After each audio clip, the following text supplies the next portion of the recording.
The night was quiet enough to hear the radiator tick, and my phone rattled like a trapped insect on the table. I answered on reflex. A clipped voice said, "Miss Collins, I'm calling about a letter your mother left." Air thinned. My pulse lurched. Papers rustled on their end like dry leaves. I said, "What letter and why now?" The voice said, "It explains payments and signatures tied to Ethan's mess." The room tilted. The lamp hummed. I pressed a palm to the table and felt the ring of a water stain. I said, "You're telling me she knew, and she helped." The voice paused, gentle and cold. She called it protection. A laugh scraped out of me. Protection for who? Silence answered first, then for the family, she wrote. I hung up before the world could finish shrinking. Shadows stretched over the framed photo by the window. I whispered, "She chose quiet over me." Rain began soft and surgical. My phone lit again with a voicemail icon. I did not play it. I stood still and heard old footsteps in the walls. I stared at the envelope as if it were a sleeping thing that might wake biting. I said, "Not tonight," and still slid a nail under the flap. The paper rasped like a match. 2 pages, heavy with careful guilt. She wrote, "We did what we had to. We got." She paired herself with the brother who burned bridges and called them trophies. I said, "You chose peace over truth." The room answered with rain on metal gutters. I called Zoe because I needed a witness to my own heartbeat. She said, "Start from the top and breathe." I read lines about loans, favors, and sealed lips. Each sentence pulled a thread I had wrapped around my ribs. I said, "She says I was too fragile to know." Zoe was quiet, then said, "That is not love." I set the letter down and felt something old uncoil. A soft, dangerous clarity. I said, "She enabled him, and I paid the interest." The radiator clicked like a metronome for anger. Zoe arrived with the smell of wet wool and a hug that found my bones. She said, "You're shaking." I said, "I'm done pretending this is weather." She scanned the letter like a medic reading a chart. She said, "They kept you small to keep the story neat." I wanted to argue and could not. The truth tasted metallic. I poured tea and missed the cup. She steadied my hand and said, "You didn't fail them." I said they failed me cleanly, politely. Wind pushed at the window, asking to be let in. Zoe said, "What do you want to do next?" The question landed like a key. I said, "I want the whole map, not the tour." We gathered bills, banknotes, and the dusty family folder. Somewhere in those layers was a pattern shaped like absence and help. My jaw loosened. I said, "No more hush." I found a receipt from the month Ethan bought a car with a smile big as theft. A transfer from an account labeled household maintenance. I said, "She called it patching a roof." Zoe said, "The roof was him." We laughed without joy. A note in Linda's looping hand read, "Do not escalate." I heard her voice in those words, soft as a sedative. I remembered how she would slide cookies across the table after arguments and call it healing. I said, "She thought silence was medicine." Zoe said silence was the disease. The room took that line and kept it. My phone flashed Ethan's name like a dare. I let it ring into the dark. The voicemail icon pulsed. I said, "He thinks charm is currency." The folder sighed when I closed it, heavy with the price of peace. The letter's ink bled me back to a small kitchen where Linda smiled like a bandage. I sat with a split lip and a story about tripping. She said, "Don't make this bigger." I was learning how to fold sharp things into quiet. The clock ticked with holy patience. He breezed in, said, "We're good, right?" She nodded for both of us. I watched the nod and felt something close behind my ribs. I said, "I'll be better, smaller, safer." Years later, her handwriting rhymes with that nod. I can taste the sugar she used to sweeten our surrender. Zoe said, I hate that memory for you. I said, I hate how easy it was. Rain thickened, a gray applause for what was finally being named. My throat steadied. I breathed through the ache and let the room hold it. Morning light cut through the blinds, leaving bars across my floor like a silent cage. I sifted through childhood photos where Ethan always stood in front, his grin soaking up the frame. I said, I was always the background. The ache was sharper with distance. In one picture, Linda's hand hovered on his shoulder, never mine. Zoe sat cross-legged beside me, whispering, "They made you invisible so he could shine." My throat tightened with the weight of years, disguised as normal. I said, every smile I gave was cropped out. Zoe said, you were never small, just unseen. I held the picture until edges bent, my pulse hammering through the paper. Rain had paused, but silence pressed harder. I whispered, I need to know why she chose quiet instead of me. The blinds swayed as if someone had sighed. Ethan's voice rang in memory like polished glass. He would say, don't worry, I'll handle it, and the family cheered while I shrank into corners.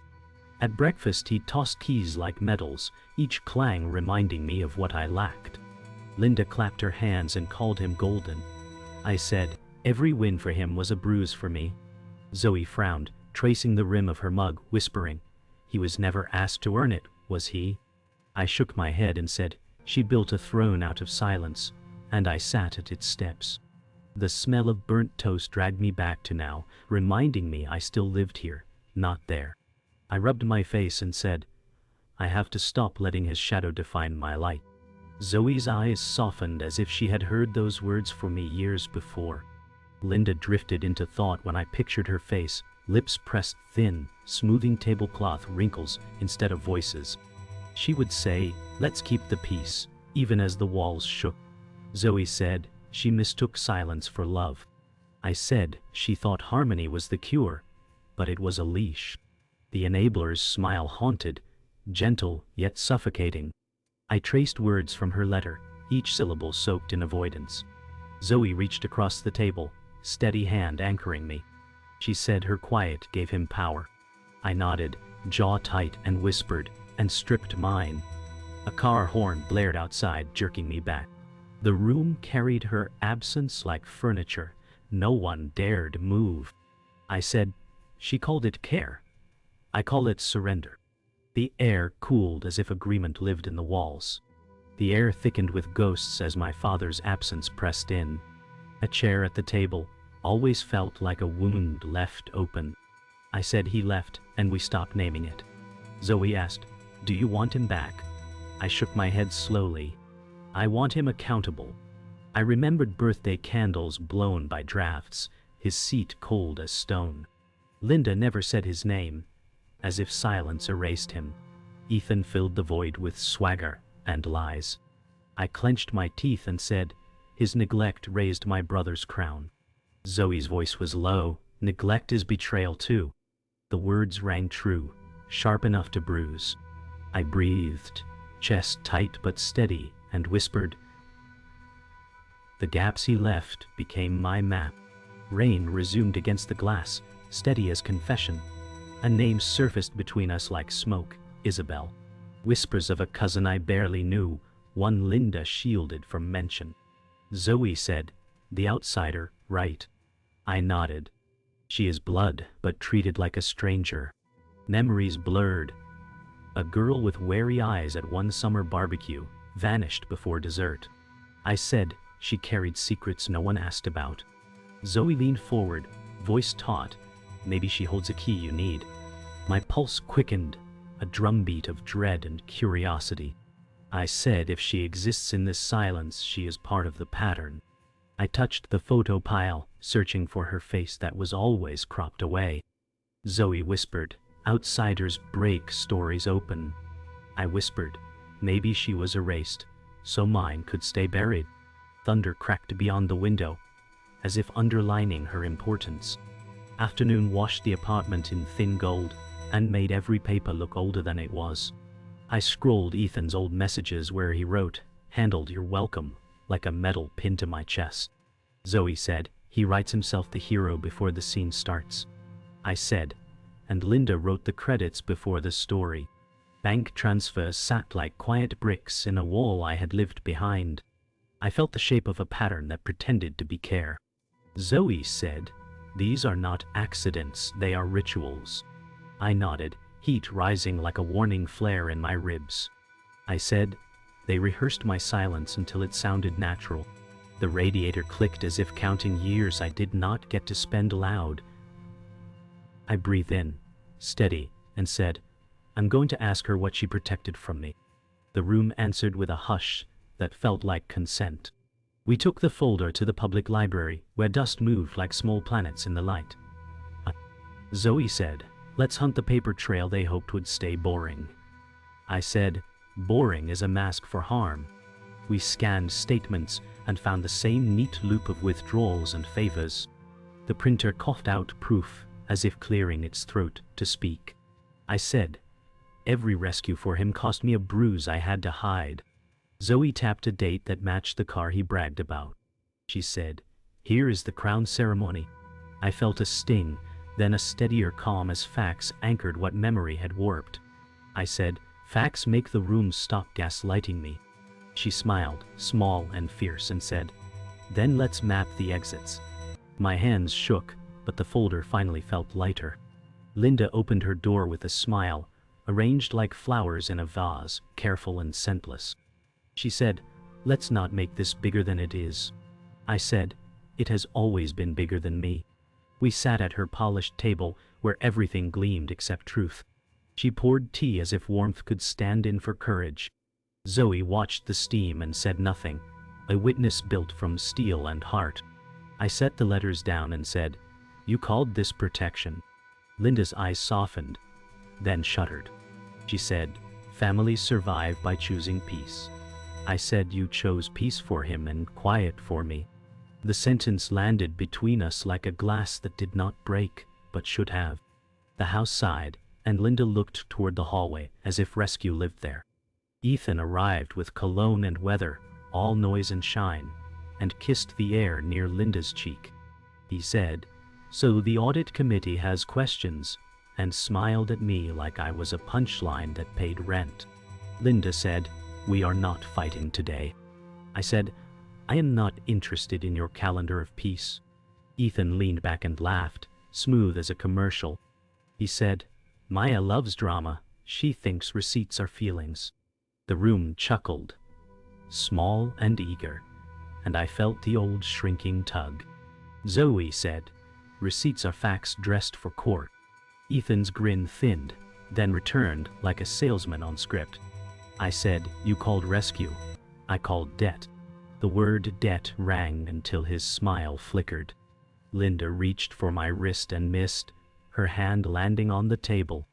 After the meal, I stepped into the alley where rain stitched silver lines across the dark. My phone buzzed with a new message from an unknown number.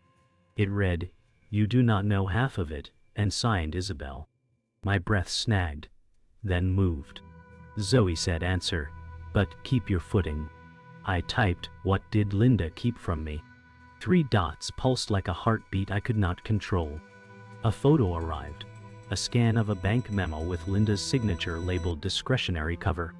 I said, she did not just forgive him, she funded him. The alley opened wider, as if the city had been eavesdropping and finally exhaled. Zoe said, then the story is bigger than a habit, it is a system. I saved the image and steadied my hand. Isabel arrived without warning, her presence like a fault line splitting the family's ground. She said, you've all been living on borrowed truths. I stood still, the echo of her voice sliding through every wall. Ethan smirked, arms folded, and said, who even are you? Linda's face drained, eyes searching for a corner to vanish into.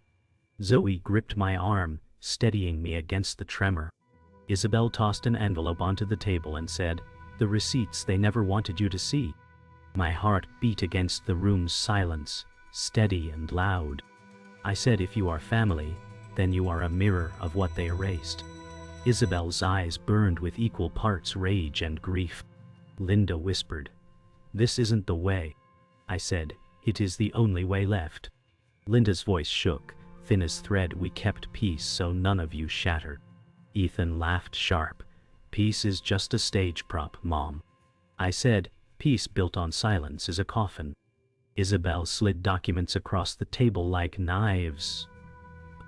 She said, he drained funds, and she let him. Zoe whispered, truth doesn't ask permission. Linda's hands trembled, teacup rattling against the saucer like a frightened heart. I stared at her, voice calm but jagged. You watched me drown so he could float. Linda's gaze dropped to the carpet, searching for words buried there. Ethan leaned forward, jaw tight, but his smirk faltered. Isabel said, it's time someone calls the scene what it is. Linda rose from the table, voice brittle. I did what mothers do. I kept the house from burning. I said, but you left me in the smoke. She shook her head, hands wringing, eyes rimmed red. Ethan muttered, she carried us all. Isabel barked, she carried you, and let the rest bleed. Zoe's voice cut clean. Avoidance is not love, it's neglect in disguise. Linda collapsed back into her chair as if her bones had given up. I leaned closer, steady and clear. You protected a crown that was already made of ash. Silence broke like glass in the room. No sound left to hold it together. Ethan's facade cracked under the weight of silence. He slammed his fist down, rattling silverware. I earned my place, he shouted. I said, you stole my years, one at a time. Isabel flung another page across the table. Loan records, debts written in his name but covered by Linda's account. Zoe said, here's the kingdom you built, made of fraud and denial. Ethan's breath grew shallow, his smirk gone, replaced with an edge of panic. Linda whispered, don't, but her voice held no power. I said, this is not my burden to carry anymore. The rain outside thundered against the window like applause for truth finally spoken. The room sagged with the weight of what could not be unsaid. Isabel leaned back, eyes wet but proud. She said, at least it's no longer hidden. Zoe touched my shoulder gently, grounding me in the storm. Linda whispered, I wanted to protect all of you. I said, you protected silence, not us. Ethan stared at the floor, shoulders slack, the golden child dimmed. I folded the letters and tucked them into my bag, a shield of facts I had long been denied. Isabel's voice steadied. This isn't over, but it's finally honest. I exhaled, deep and sharp, feeling air move through places that had been locked for years. The storm outside began to ease, thunder rolling into distance like an exhausted witness. Isabel spread new pages across the table like storm maps, and the ink smelled like old choices. She said, this account was a trust in your name. My breath staggered. Zoe said, whose signature moved it. Isabel tapped the line that curved neat and familiar. I said, Linda signed the transfer into discretionary cover. The room went very quiet, like shame had weight. Linda said it was temporary, he needed a bridge. I said, you built it from my shore. Ethan scoffed and said, we're family, debts are shared. Zoe said, not when consent is forged. I traced the year, the month I deferred a program I loved. The memory clicked into place like a cruel puzzle piece. Linda said, I meant to restore it when he got steady. I said, you restored the lie instead. Isabel whispered, this is the pattern's spine. I felt the floor tilt, then level under a new name for what had been done. We moved to the kitchen, where the tile remembered every argument. Linda stood by the sink, twisting a dish towel until it looked like rope. She said, I chose peace to keep you all from breaking. I said, you broke me to keep the room quiet. Water dripped, a metronome for avoidance. Ethan hovered in the doorway, eyes hard but mouth unsure. Zoe said, peace without truth is embalming. Linda whispered, you never saw how close he was to falling. I said, I saw exactly how close, because I was the cushion. She reached for my wrist and stopped midair. Isabel said, say the choice out loud. Linda said, I chose him because I was afraid of losing everything. I said, you chose me because I was easy to lose. The towel fell, A small surrender that sounded like thunder in the tile's echo. A knock thudded like an old debt arriving in person, and the door opened on Robert Collins with travel sweat and apology, rehearsed into habit. He said, "I heard things got heated, I came to help." The word help felt counterfeit in his mouth. Linda breathed his name like a prayer from a book she no longer believed. I said, "You left us with echoes and called it wisdom." He looked smaller than memory, but the shrug was the same. He said, "Distance kept the peace." Zoe said, "Distance fed the fire." Ethan said, "We needed you when deals went sideways." Robert's eyes slid to the ledger and away. I said, "You taught us that absence was an answer." Isabel added, "And you funded a silence no one survived." He swallowed and said, "I did what I could." I said, "You did what was easy." The hallway felt colder, like the house remembered who first opened the door to neglect. Isabel laid down one last page, and the air shifted like a room inhaling. She said, "This is why I found you." The document named a child support account, the payer listed as Robert, the recipient listed as Isabel's mother. Linda's eyes closed against a storm no window could hold. Robert said, "That was before it was complicated." I said, "Complicated is a soft word for betrayal." Ethan stared at Isabel as if her existence were a math error. Isabel said, "I am your blood, and I was kept off the family map." Zoe's voice was steady steel. The money flowed to secrecy, not repair. Linda whispered, "I knew. I was afraid the house would collapse." I said, "You reinforced the walls with my future." Silence hovered, then hardened, and I felt my anger rearrange into clarity. The truth sat in the center of the room like a tower of receipts and apologies that would never balance. Zoe said, "What do you want to claim now?" I said my name, my choices, and the cost they hid. Ethan looked away. "A king without a kingdom." Linda said, "Tell me how to fix this." I said, "You cannot fix it, but you can name it and stop paying for his ruin with my life." Robert sighed, older all at once, and said, "I will handle what I owe." Isabel nodded, relief mixing with grief. I gathered the papers and felt my hands stop shaking. I said, "I am done being the cushion for your falls." The house seemed to exhale as if it had waited years for someone to say that out loud. Zoe said, "Then we move forward with truth, not permission." I looked at the door and felt the future open like clean air after rain. The house felt like a stage with every chair a witness, and I stood in the center with my voice raw but steady. I said, "I will not carry this anymore."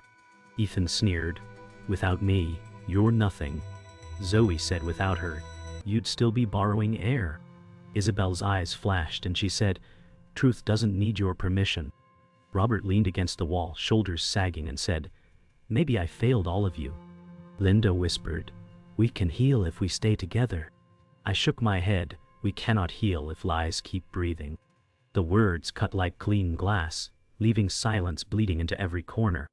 I saw Ethan flinch, and for the first time, he did not speak. Ethan's laugh cracked like broken glass, sharp and hollow. He said, "You want to play judge, but you never had power." I said, "I never needed your crown to be whole." Zoe's voice cut clean, "You've mistaken control for respect." Ethan slammed a hand on the table, rattling cups. Isabel leaned in, her voice low and fierce. "You are terrified because the script has ended." Robert muttered, "It's time we stop this theater." Linda's eyes darted between us, whispering, "Please, enough." I stood my ground, chest rising, and said, "I will no longer bow to your chaos." The room tightened, but my voice did not break.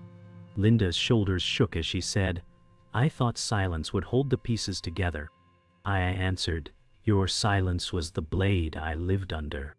Ethan shifted uncomfortably, mask thinning.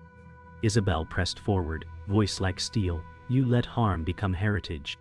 Zoe said, "This is not a family, it's a wound stitched closed with lies." Robert finally raised his head and said, "I cannot undo it, but I will admit it." Linda covered her face, tears threading through her fingers.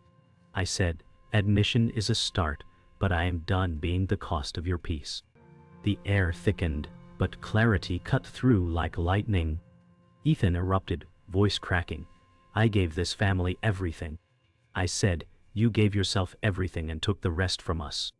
He froze, chest heaving, eyes darting like a cornered animal. Isabel tossed a final record onto the table, her voice steady. This proves it. Zoe said, your empire was paper and blood. Robert exhaled, the sound of surrender. Linda said nothing, only looked at Ethan with eyes no longer dazzled. I said, your reign ends here, not with drama, but with truth. The record lay like a gavel, silent and final. Ethan's smirk shattered into something small and unrecognizable. Silence filled the house like new air, sharp but clean. Zoe touched my shoulder, voice soft, you ended it. I said, no, I ended my part in it. Ethan sat hollow, his throne dissolved. Linda whispered, can you forgive me? I said, not yet, maybe never. But I will not be silent again. Robert leaned heavy on the wall, years collapsing in his sigh. Isabel smiled faintly, eyes tired but proud. I gathered the folder and said, this story no longer belongs to your lies. Outside, the storm had gone, leaving wet streets shining under the lamplight. For the first time, I felt the house breathe differently, as if it could finally exhale the poison it had carried for decades. Morning entered like a stranger, and the house held its breath around us. Ethan stared at nothing, a monument to a crown that finally rusted. Linda said, I wanted love to win, and her voice cracked on the last word. I said, love without truth is a mask that eats the face. Robert rubbed his temples and said, we can put this behind us. Isabel said, only if behind us includes accountability. Zoe stood near me like a lighthouse.